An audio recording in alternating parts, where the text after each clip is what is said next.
Hey guys, this is one of my favorite stories. It's called Anansi and the Moss-Covered Rock, and it comes from West Africa. All the Anansi tales do. They're about a little spider who plays tricks on people.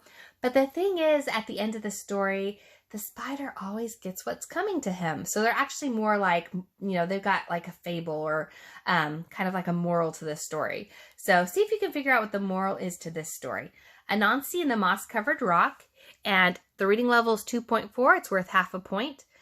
This one is being retold by Eric A. Kimmell because, of course, the Anansi stories are part of the oral tradition in West Africa. They're folk tales, so they're passed down from family to family. So he's just retelling a story that's been around for a long time.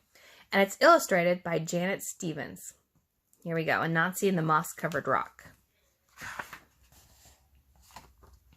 Once upon a time, Anansi the spider was walking through the forest when something caught his eye. It was a strange moss-covered rock. "How interesting," Anansi said. "Isn't this a strange moss-covered rock?"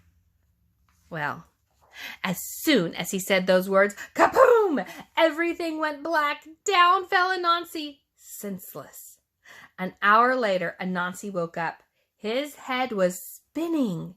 He wondered what had happened. "I was walking along the path when something caught my eye.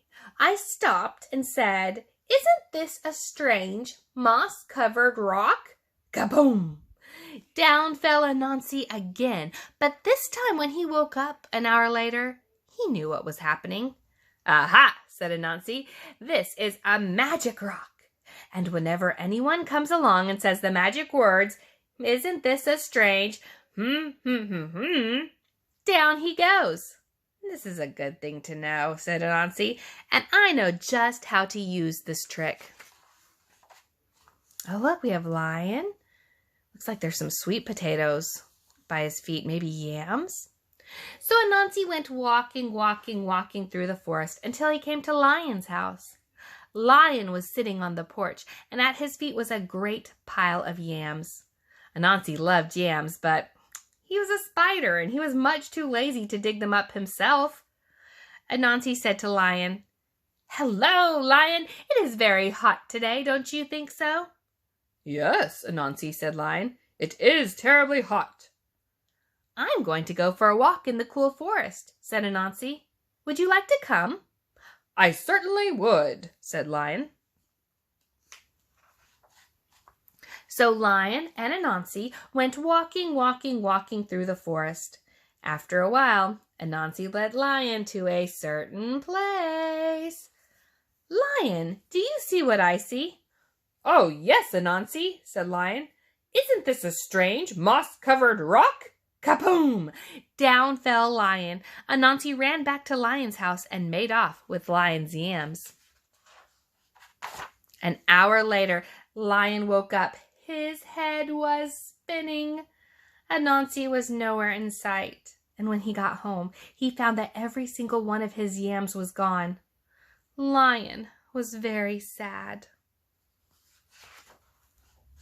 Oh, but Anansi was very happy. He couldn't wait to play his trick again. Once more, Anansi went walking through the forest. This time, he stopped at Elephant's house. Elephant was sitting on his porch. There's Elephant, and what does he have there? Bananas. At Elephant's feet was a great pile of bananas.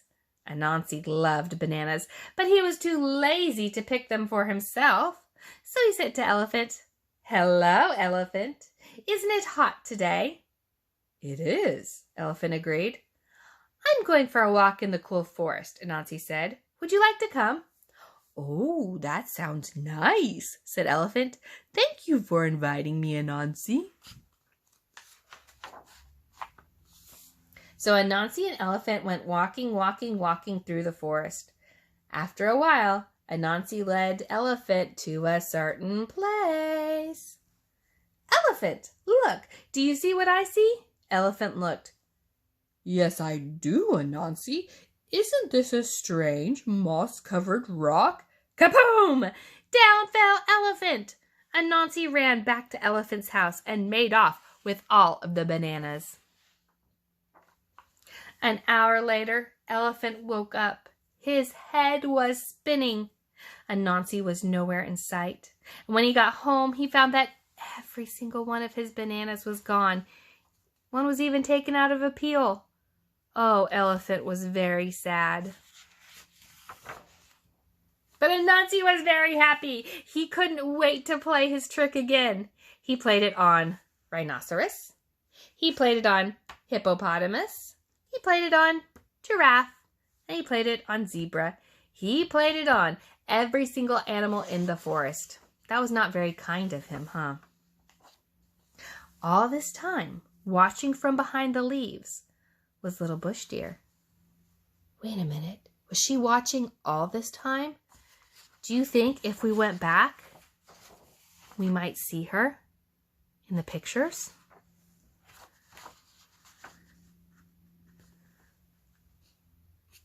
Oh, she was watching all this time, wasn't she? Oh, you can't see that one. There it is. You see her? She's in all the pictures, huh? She was very quiet and very shy, wasn't she? Little Bush Deer is small and shy and very hard to see. She watched Anansi play his wicked trick again and again on all the other animals. Little Bush Deer decided it was time for Anansi to learn a lesson. So Little Bush Deer went deep into the forest to where the coconut trees grow. She climbed a coconut tree and threw down a great many coconuts.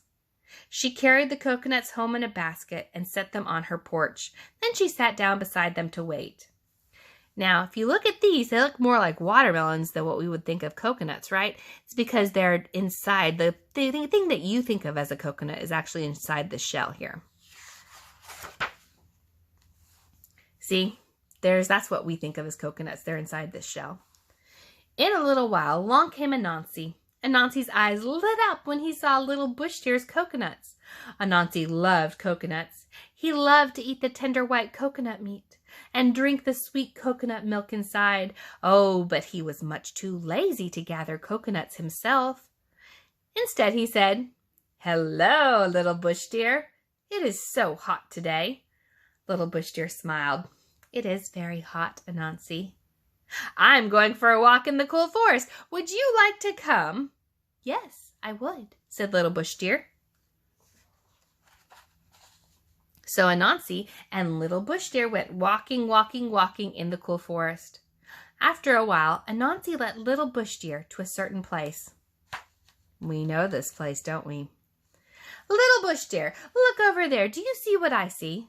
Little Bush Deer knew all about Anansi's trick, so she looked. "No, Anansi, I don't see anything." "Oh, you must see it. Look very carefully." Little Bush Deer looked. "No, I still don't see anything," she said. Anansi began to get angry. "You must see it. Look over here. Look right where I am pointing. Do you see it now?" "No, Anansi," said Little Bush Deer. Anansi stomped his legs. "You see it. You just don't want to say it." "Say what?" said Little Bush Deer. "You know." "Is that what I'm supposed to say?" "Yes," said Anansi. "All right, then I will say it if it will make you happy." "You know," said Little Bush Deer. "There, I said it. Are you satisfied?" "No!" Anansi shouted. "You're not supposed to say you know." "What am I supposed to say?" "You're supposed to say, 'Isn't this a strange moss-covered rock?'" Kaboom! Down fell Anansi. Little Bush Deer ran and got all the other animals, and together they went to Anansi's house and took back all the things he had stolen from them. An hour later, Anansi woke up. His head was spinning. Little Bush Deer was nowhere in sight, and when he got home, he found his house as empty as it had been before. But if you think Anansi learned his lesson, you're mistaken, because he's still playing tricks to this very day. The end. And that was one of the Anansi stories. I hope you guys are having a good day. Bye, guys.